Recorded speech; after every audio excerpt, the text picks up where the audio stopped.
আমরা কিন্তু দেখতে পাচ্ছি এখানে যে দেখতে পাচ্ছেন উৎসুক জনতা কিন্তু আসলে অনেক মানুষ এখানে ভিড় করছে এবং আমরা দেখতে পাচ্ছি যে এখানে কিন্তু আসলে দুজন নেমে গিয়েছে এবং তারা নেমে কিন্তু মানুষের এবং সন্দেহ করা হচ্ছে মানুষের 3টি অঙ্গের হাড় পাওয়া গিয়েছে।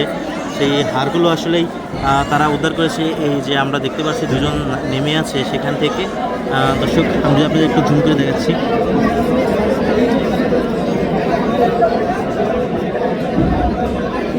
এবং সেই আপনারা জানেন 3 দিন ধরে কিন্তু এই আয়নাঘর যে আয়নাঘরের কথা বলা হচ্ছে সেই আয়নাঘর নিয়ে কিন্তু আসলে মানুষের মাঝে একটি আতঙ্ক ছড়িয়ে গিয়েছে যে আসলে কি ধানমন্ডি 32-এ এই আয়নাঘরটি আছে সেটা কিন্তু আসলে মানুষ কিন্তু আসলেই সেটা ভালোভাবে দেখতে এবং সঠিক জিনিসটি দেখতে কিন্তু তারা কিন্তু দেখতে পাচ্ছেন, তারা নিজ চোখে দেখতে কিন্তু তারা এখানে এসে পড়েছে এবং তারা কিন্তু সেটা কিন্তু অনেকেই দেখছে এবং তারা কিন্তু বলছে যে আসলে এটি যেটা আসলেই দেখা যাচ্ছে সেটা কিন্তু আসলে আয়নাঘরের যে বৈশিষ্ট্য থাকা আসলে মানুষ মনে করে যেগুলো সেগুলো কিন্তু আসলে সবগুলো এখানে আছে। আমি যদি আপনাদেরকে দর্শক দেখাই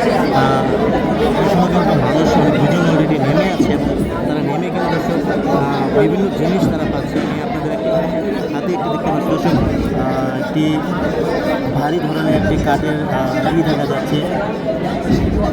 আসলে এটা দিয়ে আসলে কী করা হয় সেটা আসলে আপনারা হয়তো একটু কমেন্টে জানিয়ে দেবেন।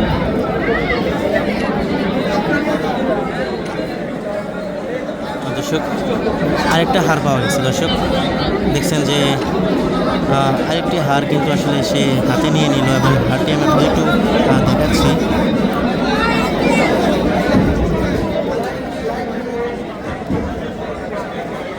আর দর্শক আমি আপনাদের একটু জানিয়ে রাখি এখন পর্যন্ত এখান থেকে কিন্তু আসলে 3টি হাড় পাওয়া গিয়েছে।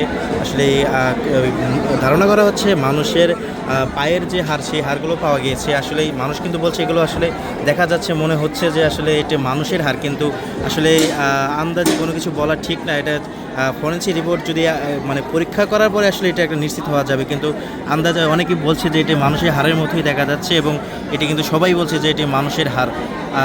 দর্শক সেই খবরে কিন্তু আমি আবার দেখতে পাচ্ছি যে আসলে মানুষ কিন্তু এখানে এখন কিন্তু আমি যে আপনাদের একটু উপরে দেখাচ্ছি দর্শক, উপরের দিক দিয়েও কিন্তু আসলে মানুষ কিন্তু এখানে অবস্থান নিয়েছে এবং তারা কিন্তু সেই ঘটনাটি নিজ চোখে দেখতেই কিন্তু তারা আসলে কিন্তু এখানে অবস্থান নিয়েছে এবং তারা কিন্তু দেখছে বিভিন্ন জায়গা থেকে তারা কিন্তু সেই জিনিসটি দেখতে পারছে।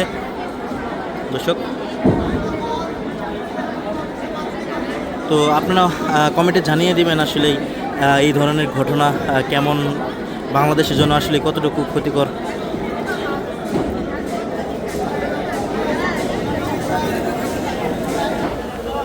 দর্শক